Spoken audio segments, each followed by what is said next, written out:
Hello sa inyong lahat! Narito na naman si Mami Essie para mag-share na naman sa inyo ng isang masarap na recipe. Ngayon po ay gagawa tayo ng masarap na gisado sotanghon o sotanghon gisado. Pero bago tayo mag-umpisa, kung kayo ay nasa Facebook, don't forget to follow, like, and share.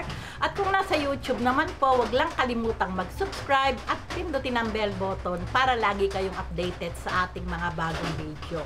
Ngayon, narito po ang ating mga kakailanganing sangkap.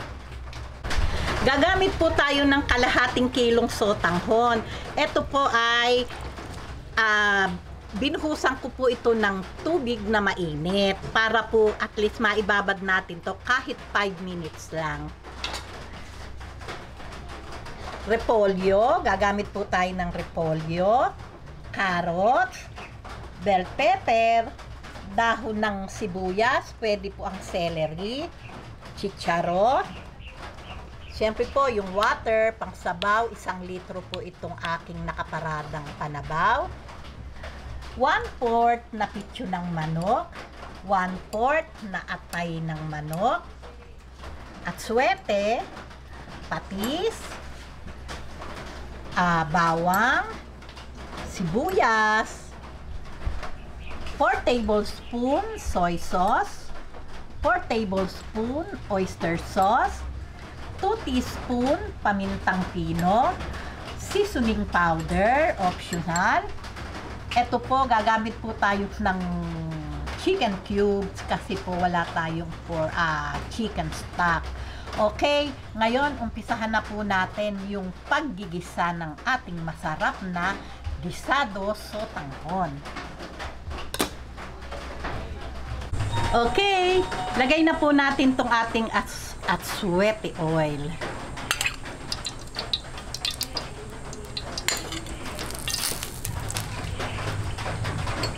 Lagay natin ang bawang.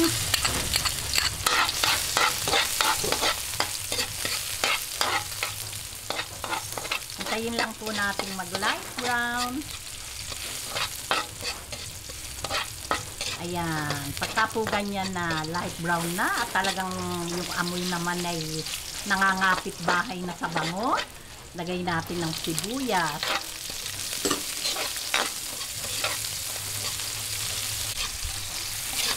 Ayan, ganyan lang po, gisa-gisa lang. Pag malambot na ang sibuyas, siyempre isusunod na natin ng chicken.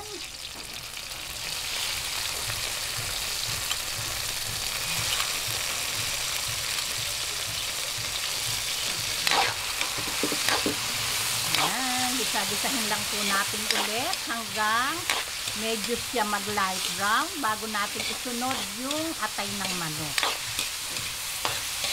Ayan, pagka po ganitong nag-light brown na yung ating chicken, isama po natin pagigisa yung chicken cube kasi po mas lalong lumalabas talaga yung linamnam ng ating chicken. Ayan, lagay po natin itong atay ng manok.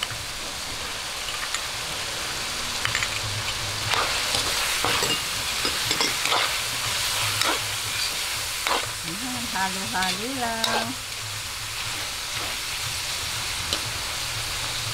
Lagay natin yung kalahati nitong patis.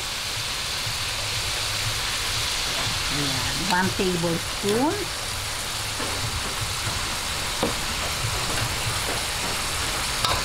Yung paminta. 1 teaspoon. Seasoning, konti lang.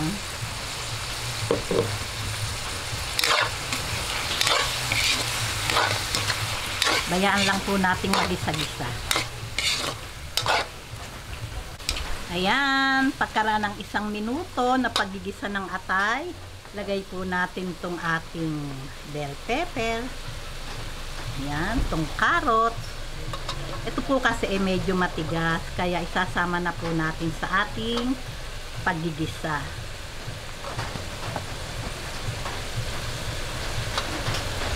Saka konting dahon ng sibuyas. Pag po wala kayong dahon ng sibuyas, pwede po ang celery.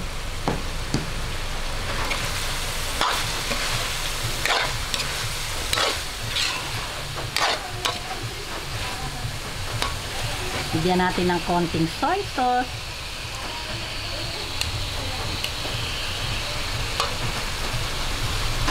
Yan. Lahat po ng natitira nating ingredients, mamaya po ay gagamitin natin yon. Ayan, yung pong sinando ko kanina, oyster sauce po yun. Nilagyan ko din po ng konti. Ayan, gisa-gisain lang po natin saglit at magsasabaw na tayo. Ayan, after 1 minute, ilagay na po natin tong ating water. Ayan. Yung pong pagsabaw, syempre po conforme yan sa lulutuin nyo na sotanghon. Kung gaano po yung dami, conforme po yung tubig. Ngayon, lagay na po natin tong isang chicken cubes habang pinapakuluan natin yung sabaw. Ayan, pero ako po, ang isinabaw ko ay 1 litro. Syempre po, question yun sa dami ng ating lulutuing gisado sotanghon. Ngayon po, hintayin lang po natin tong kumulo at bago natin ilagay yung ating sotanghon.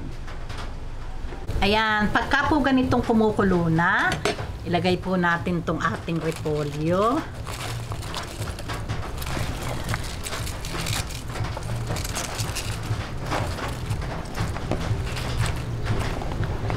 Ayan.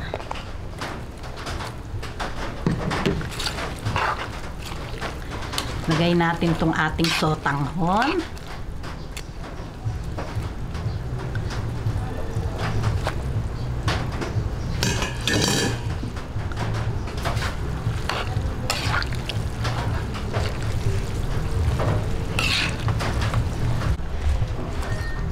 Itong ating chicharo. Ayan, sabayin na po itong ating na dahon ng sibuyas. Itong ating mga natirang panimpla. Hindi na po ako gagamit ng asin dahil may mga panimpla na tayong ayan. Simutin lang po natin at sayang. Itong natirang paminta, 1 teaspoon. Itong natirang patis, 1 tablespoon. Ayan, ngayon atin na pong haluin. Ayan, talaga naman pong napakabango. Ayan, ngayon hintayin lang po nating ma-reduce ng konti yung ating sabaw at ready na po ito. Talaga pagka po ganito umuulan-ulan, napakasarap kumain ng gisado sotanghon. Talagang masarap kainin to, yung mainit pa. Okay, mga siguro 2 minutes ay okay na po ito. Magbabalik po ako after 2 minutes. Ngayon, after 2 minutes, heto na po ang ating napakasarap na gisado sotanghon. Masarap po iyang medyo siya nagsosos ng bahagya. Patayin ko na po yung apoy dahil mamaya lang po ay sisip-sipin pa yan ng ating sotanghon. Okay, patayin ko na po yung apoy at ready na po ito para sa ating merienda, pananghalian, pwede po itong iahin. Okay, lagay na po natin sa ating serving kung ano man ang paglalagyan, bilao o kung ano, at ready na po ito. Okay, ngayon lagay na po natin sa ating bilao. Talaga namang katakam-takam, itsura pa lang, oh, nangingintab talaga yung ating sotanghon.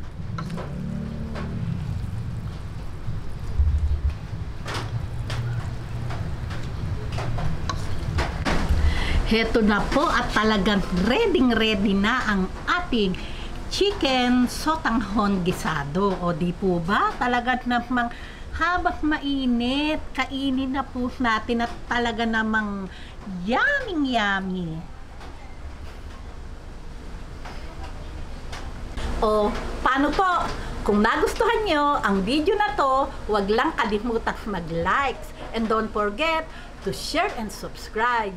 Bye-bye!